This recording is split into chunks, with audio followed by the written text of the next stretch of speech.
What's up, gamers? This is That PlayStation Gamer coming to you guys with my God of War Ragnarok review. God of War is a series until 2018 I really didn't like or hate. It was just not for me. While I will make God of War 3 it's a good game, I can never really get into the fact that Kratos basically kills everyone in the world, as kind of an unintended consequence.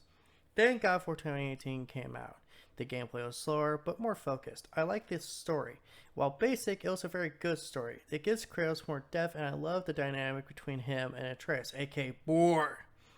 So, how does God of War Ragnarok compare to it? To put it simply, it surpasses God of War 2018. Let me explain why. The gameplay in God of War Ragnarok is the same to 2018, but without spoiling anything, there is a third weapon, and it's fun to play with. And this also adds on top of more of the puzzles with your companion. They expand on top of how you solve these puzzles.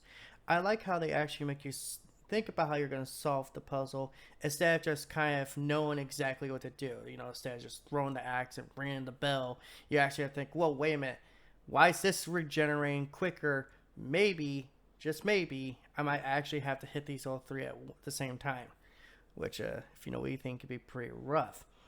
I also like the quality of life improvements they made. They're just much better now because instead of putting enchantments on every little piece of the freaking armor and all that stuff, you actually, can just be like, oh, I'm just going to put the enchantments on this amulet, which you get through the game and you upgrade and get more slots into.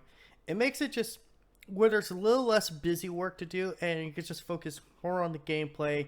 And they also just make leveling up so much easier to do. While everything ties back into the XP, it's very fun to play with. I thoroughly enjoyed just even leveling up and seeing how I can, do better. I also like the fact that the more you use a certain skill, like for example, axe throwing, it'll actually allow you to get like this kind of golden upgrade where it adds more to your stats. It felt like this was more closer to an actual RPG than a action game with RPG elements. I also like the fact that, again, without going to spoilers here, there are multiple companions, and I thoroughly enjoyed playing, with both of them. And there is other character you'll play as.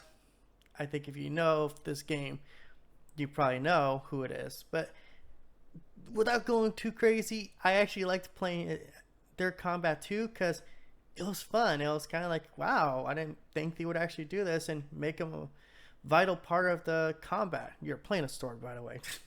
Kidding. But let's get into the thing I think is most important, the story, and possibly the best thing about this game. The story of God of War Ragnarok is amazing. Without spoiling too much, it's a sequel in every way. This story is about Kratos and Atreus and finding their paths in life, with Thor and Odin playing key parts. In the story of this father-son duo, Christopher Judge and Sonny both do an amazing job. But I think Sonny really puts this all into the role of Atreus. There were legit moments where I cried and I loved it. Thor and Odin's actors were also doing a really good job. And there's one person I hated in this game, but for the right reasons. Heimdall. Just fuck him. That's all I'm gonna say. And I'm gonna say this too.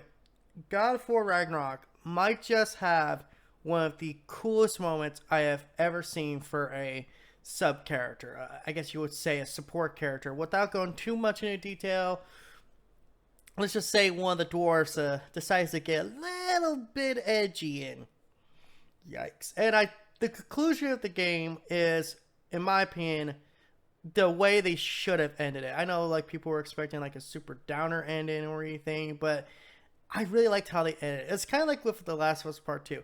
They ended it in a way that makes sense for that story, for these characters going forward. And I really enjoy it. Also, Agmabolia, I think I said her name correctly, was a great addition to the story. I really like how she's actually she's a giant, but she's not a giant. And she kind of helps Atreus understand these people more and help him with stuff that's going on with him, again without going to spoilers. But I really enjoy just all the dynamics in this game. Felt really good. Hell, even the one between Odin and Thor, the abusive father and the drunk son. I don't know why, I just got a chuckle out of it every time Odin kind of just gave Thor shit. Like, really? You're doing this again? And of course, there's other characters that are in this game that are awesome. I also gotta shout out my boy Troy Baker for playing a squirrel. I'm not kidding. He plays a squirrel in this game, and honestly, I think it was probably one of the best roles he's had. Just how much he made me laugh. Also, shout out to the anxious squirrel actor, because god damn did he make me laugh too. The soundtrack of this game is amazing. Bear McCree returns to do the music of the game, and god damn do I love that main theme. It made me feel like a real Viking. I had a hunger for mead and meat. Also, the graphics, while not groundbreaking, are still really good, to the point that I just had to stop and look at the amazing world I was in. And I'm gonna say, man, just there was something about the attention to detail.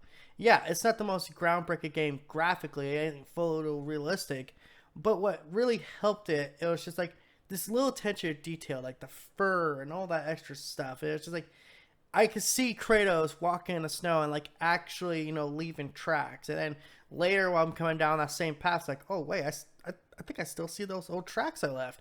It's that little stuff that just really helped, elevate this game's graphics. Like I said, while they're not the best in the world, they certainly are above a lot of games, mostly that come out today. Mostly in particular, a certain man of a Pokey at the Mon thing. About time. In conclusion, I gotta say it. God of War Ragnarok is a AAA game in every way. It has the best graphics, it has the best soundtrack, it has amazing story, and it has the best fucking gameplay I've played. I would even say, and this might be a little controversial here, this might just be better than The Last of Us Part 2. I know. And if you know anything about me, that's the highest praise I could give a game. And honestly, kind of like The Last of Us Part 2, I don't know if I could pick between the two, which one I like more. Do I like The Last of Us Part 2 more, or do I like God of War Ragnarok? It's like picking between two different types of ice cream you really like. You just like both, so you're like, you know what, fuck it, I'll just eat both. I'm gonna give myself a stomach ache, but you know what, I can't pick between the two, so I'm just gonna eat them both. For the record, my combination is chocolate chip mint and vanilla ice cream. I don't know why, I'm a pretty basic person. So with all that said, guys, thank you for watching this video. If you can't tell, I actually wrote down a script for this one, and I was trying to kind of, follow the script. I was having problems. I got to do all these fancy edits for all you guys, so you guys better damn well appreciate this effort I'm putting into this channel. So if you guys could do anything for me, just make sure to press that like button. Leave a comment. Tell me what you think about God of War Ragnarok. Do you think TPG is just being another PlayStation dick rider? Or do you think I'm being honest with you guys? Because I really do feel like this is one of the best games I've played. So if you guys disagree with me, disagree with me. If you agree with me, you agree with me. Cool, fine, great. Can we all agree we love fucking ice cream? Until next time, this is That PlayStation Gamer sign out. Don't forget to, like I said, like, comment, subscribe, and all that YouTube algorithm BS. Peace out, and have a good day.